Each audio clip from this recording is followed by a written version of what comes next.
ఒక వ్యక్తి కొన్ని ఇయర్స్ నుండి జైలు లాంటి గదిలో బందీగా ఉన్నాడు. ఆ రూమ్ లో ఒక విండో మాత్రమే ఉండేది.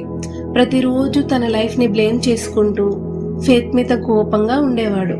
స్లోలీ హోప్ కూడా పోయింది. బాడీ మాత్రమే కాదు, మైండ్ కూడా జైల్లోనే. రోజు సన్ లైట్ కొంచెం కొంచెంగా వాల్ మీద పడుతూ ఉండేది. ఒకరోజు వాల్ మీద ఉన్న క్రాక్ నుంచి ఒక ప్లాంట్ గ్రో అవుతుంది.